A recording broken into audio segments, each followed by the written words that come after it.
I want to present to you a list of the top 10 business trends that define the 2010s, which I hate saying. Wow, that's a lot. That's a lot of Tell tens. me, I want you to tell me what you think.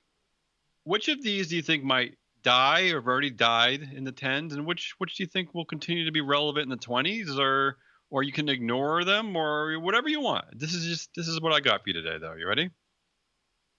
I'm ready. Top 10 business trends that define the 2010s. This is a no. I don't think this order really matters, so I'm just going to go through it. Number one, the explosive growth of big tech. I mean, obviously, we do talk about that a lot here. The first iPad we talked about yesterday was 2010, wasn't it?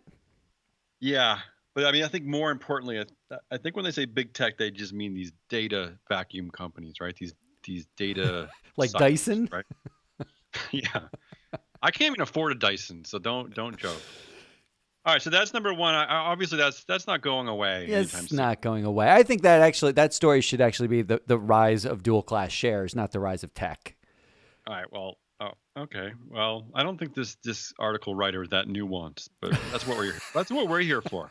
Number two, smartphones, apps, and internet everywhere. So I'm guessing that kind of goes with the explosion and growth of big tech. Yeah, sounds like it.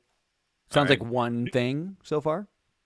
Here's a good one. We could chat about this for a second.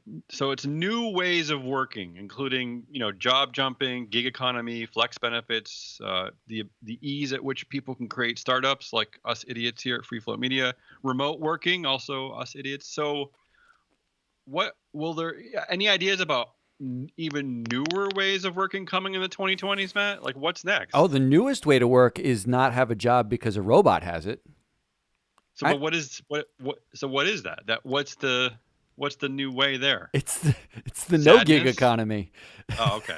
I don't know. I wonder the gig economy, the sort of new way, remote employees. I remember when Melissa Mayer at Yahoo, Marissa. Marissa Mayer at Yahoo made that big announcement that there would be no more remote Yeah, workers for yeah, Yahoo. Do you yeah. remember that? That was maybe I 6 years do. ago now. Yeah, And it happened in the tens. I yeah, remember it because at the time everyone was outraged that she was sort of flaunting the modern convention.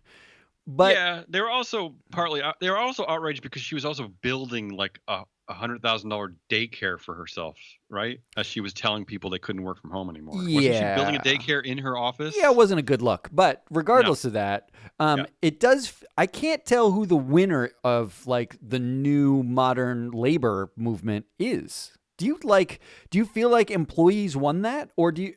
I mean, it doesn't feel like, Well, flex feels that's like the thing that people ask for, but it's been used to actually remove benefits, to actually give no stability to people's work yeah. situations. There's no more pensions. There's This no is what This is defined why you'd think benefit.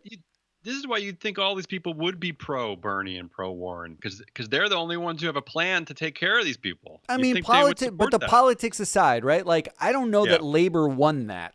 I don't think labor won the Well, tens. I think it's here actually, you pointed this out, it's the step towards automation. It makes it it is. easier to get rid of people. Yeah. Yeah. It's all a big case study. But here's one thing we definitely do know 2020s big tech labor. That's goddamn important. It's got to be. Yes. All right. Number 4, emerging middle classes in Asia, right? Yeah.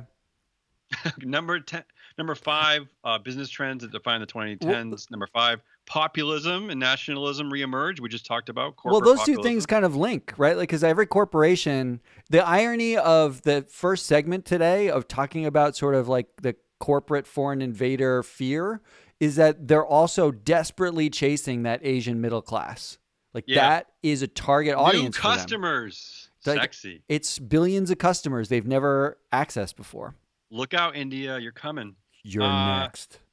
the rise of women in business. I don't rise, that's I guess they're, yeah, Hey, and they're rising. hey, do you expect more than 20% women on That's true. boards? I should get over it. Number 7, the falling prices of high tech hardware. Eh, kind of, It's I don't know what to say it about seems that. like four of these are tech. Yeah. Another one, the rise of I don't even know what this is. SaaS business models. I think they're referring to the cloud, No, it's the rise of the software cloud. as a service business models. It's Okay. Oh, all right. APIs, it's how you use Cloudy crap. software. It's more tech, is what it is. More tech. Number 9, increasing U.S. energy independence. So there you go, Saudi Aramco. And finally, the 10th of the top 10 business trends that define the 2010s. Number 10, the falling cost of capital. I think I'm too dumb to understand why that's important. Well, when you keep interest rates, because there's a financial crisis, if you keep interest rates as low as possible into negative territory, yeah, the cost of capital, which is how much it costs you to borrow some money from someone, is tends to be low because all the cost of capital is kind of pegged to treasuries. It's pegged to whatever, the Federal Reserve sets rates at. All right. That's our